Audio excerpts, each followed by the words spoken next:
विष्णोर्वीर्यानिको वा कथयतु धरणेः कश्यरेणूर्मिमीते यस्यैवाङ्घ्रित्रयेण त्रिजगदभिमितं मोदते पूर्णसम्पत् योऽसौ विश्वानि धत्ते प्रियमिह परमं धाम तस्याभियायां तद्भक्ता यत्र मात्यन्त अमृतरसमरन्तस्य यत्र प्रवाहः आद्याया शेषकर्त्रे प्रतिनिमिषनवीनाय भर्त्रे विभूतेः भक्तात्मा विष्णवे यः प्रतिशति हवीरादीनि यज्ञार्चनादौ कृष्णाद्यं जन्म यो वा महदिह महतो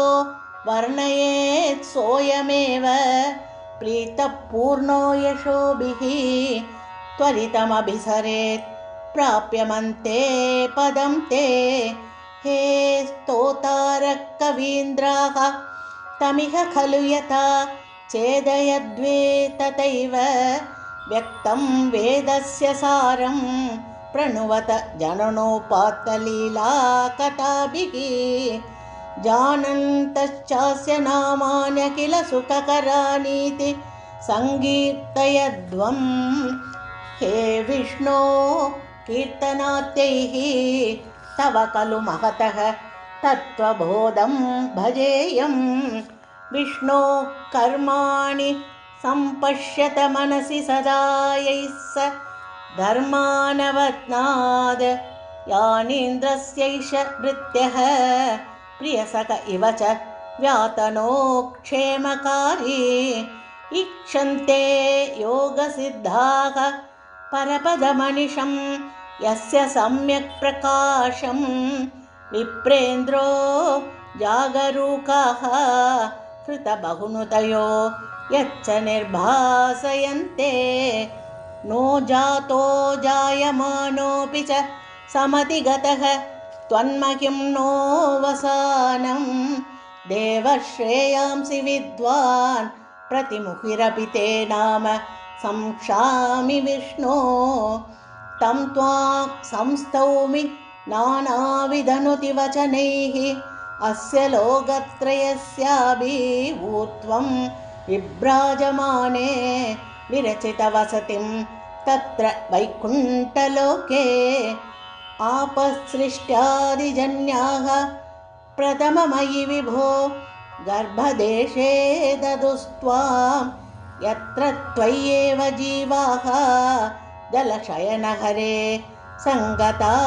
ऐक्यमापन् तस्याजस्य प्रभो ते विनिहितमभवत् पद्मम् एकं हि नाभो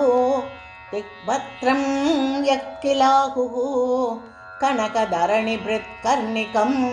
लोकरूपं हे लोका विष्णुरेदत् भुवनमजनयत् तन्न जानीत यूयं युष्माकं ह्यन्तरस्तं किमपि ततबरं विद्यते विष्णुरूपम् निहारप्रख्यमाया परिवृतमनसो मोहिता नामरूपैः प्राणप्रीत्यैकतृप्ताः चरतमकपराः हन्तने च मुकुन्दे